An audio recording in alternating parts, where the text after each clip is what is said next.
বৈশাখ এলো রে, বাঘের দেশ বাংলাদেশে বৈশাখ এলো রে।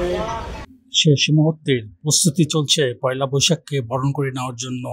আগামীকাল পয়লা বৈশাখের প্রথম প্রহরে সকাল ৯টায় চারুকলা অনুষদ থেকে আনন্দ শোভাযাত্রা শুরু হয়ে শাহবাগ মোড় টিএসসি হয়ে প্রধান সড়ক প্রদক্ষিণ করবে বলে সংশ্লিষ্ট সূত্রে জানা গেছে। এই ব্যাপারে ঢাকা শহরে কড়া নিরাপত্তা ব্যবস্থা গ্রহণ করা হয়েছে।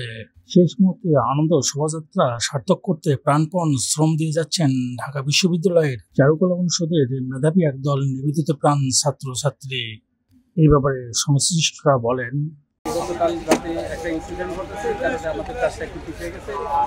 এর ভিতরে আমাদের দুইটা মোটিভের ভিতরে একটা সম্পূর্ণ চলে যায় আর আরেকটা মোটিভ আংশিক করে যায়, যেটা শান্তির পায়রাটা আমরা সুসম্পন্ন করতে পেরেছি এবং স্বৈরাচার এবং কেসি সরকারের যে প্রতীকী ভাস্কর্য সেটি কাজ চলছে চলমান।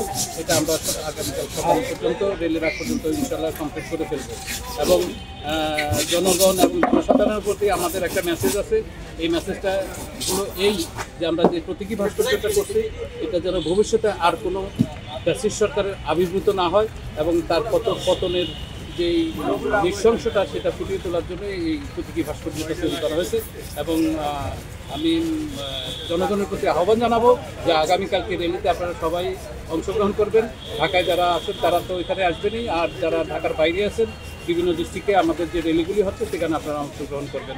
এবার নতুন বাংলাদেশ 2.0 যেটাকে নেতৃত্ব দিয়েছিল মানে জেনজি, আসলে ওদের অর্জন, ওদের সময় রেভলিউশনটা বা রিপোর্টটা হচ্ছে যেটা ফার্স্ট টাইম এটা ছিল না পজিটিভ।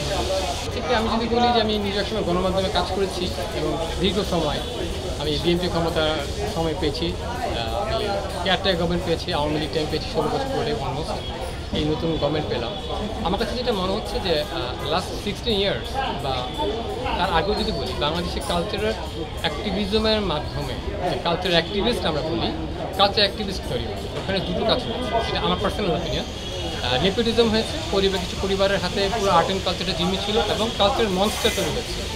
বাট 24-এর যে রেভলিউশন হলো আমাদের 5ই আগস্টের পরে ওই নেপোটিজমটা এখন নাই বলা যেতে পারে, এবং অ্যাক্টিভিস্ট যারা ছিল সকল মনস্টার এরাও এখন। তো এইবারের যে মুভমেন্টটা হচ্ছে আমাদের পয়লা বৈশাখের যে প্রোগ্রামটা হচ্ছে, এখানে আমি দেখছি যে সকলেই এখানে পার্টিসিপেট করছেন। আপনারা অলরেডি জানেন যে এখানে আমাদেরকে নিজ জনগোষ্ঠীগুলি তারাও কিন্তু এবার পার্টিসিপেট করছে।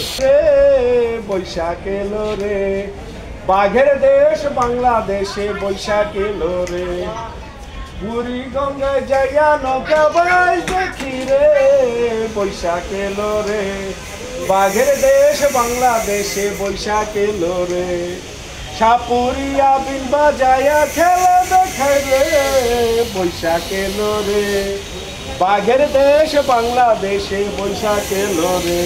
আশরাফুল ইসলাম রতন, দৈনিক আকাশ জমিন, শাহবাগ চারুকলা অনুষদ, ঢাকা।